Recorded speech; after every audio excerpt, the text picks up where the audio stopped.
Hi అండి, అందరికీ నమస్కారం అండి. మేము సింహాచలం సమాధరప్పన స్వామివారి దర్శనం కోసం వెళ్ళాము. మేము మెట్ల మార్గం అంతా వెళ్దాం అనుకుంటున్నాం అండి. ఎందుకంటే మా అబ్బాయి అన్నాడు, అమ్మ మెట్లు ఎక్కి వెళ్దాం ఈసారి అనేసి అన్నారు. అందుకనేసి మెట్లు ఎక్కుతున్నాం అండి. ఇవన్నీ ఆల్రెడీ కొన్ని మెట్లు ఎక్కాము. ఈ మెట్లు ఎక్కుతున్నాం ఇలా. కొంతమంది అలా కూడా మొక్కు ఉంటుందండి, మెట్లు ఎక్కి వెళ్ళడం. కింద మెట్లకి పసుపు కుంకుమ బొట్లు పెట్టుకొని కూడా వెళ్తారు. ఇగోండి అలసిపోయి కొద్దిసేపు కూర్చొని మళ్ళీ వెళ్తున్నాము.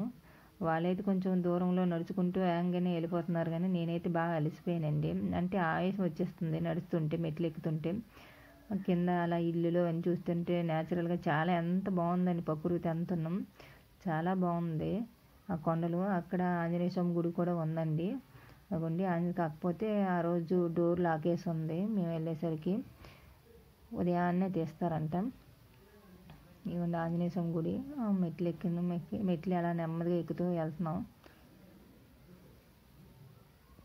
చాలా బాగా అనిపించిందండి మెట్లు ఎక్కి వెళ్ళడం కూడా. అంటే అది కూడా ఇది కదండి, అందుకు. తర్వాత అక్కడ చిన్న గృహ ఉందండి, అదిగోండి చిన్న గృహలా అనిపించింది. కొంతమంది వెళ్తున్నారు కానీ మేమైతే లోనికి వెళ్ళలేదండి, లేట్ అయిపోద్దేమో అనేసి. అక్కడ చిన్న వాటర్ అయితే పడుతుందండి, పెద్దదేం కాదు, జస్ట్ చిన్న దారి పడుతుంది.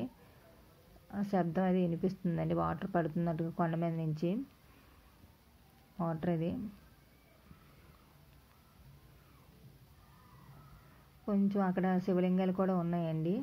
అక్కడ చిన్న చిన్న గుళ్ళు ఉన్నాయి, అక్కడ దర్శనం చేసుకొని అవి కూడా వెళ్ళామండి. పైన కొన్ని చిన్న వాటర్ అయితే ఆ మాత్రం దారి అయితే పైనుంచి పడుతుంది.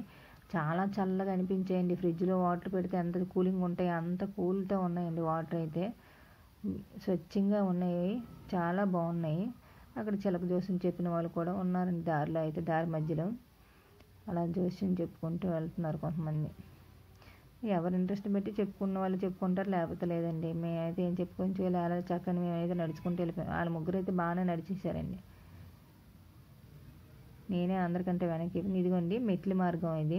అంటే మెట్లు వచ్చే దారి అయితే ఇటువైపు, అటువైపు నుంచి బస్సు, అదే కార్లు అలా వచ్చేది, బస్సు దిగేది అటువైపు నుండి వస్తాయండి, కార్లు అలా వస్తాయి. ఇదండి దర్శన మార్గం దగ్గరికి వస్తున్నాం చెప్పులు అవి పెట్టుకొని. ఇటువైపు గుండు చేసుకుంటారు కదండి, తలనీలాలు ఇస్తారు, ఆ మార్గం అండి. ఇటువైపు వెళ్తారు.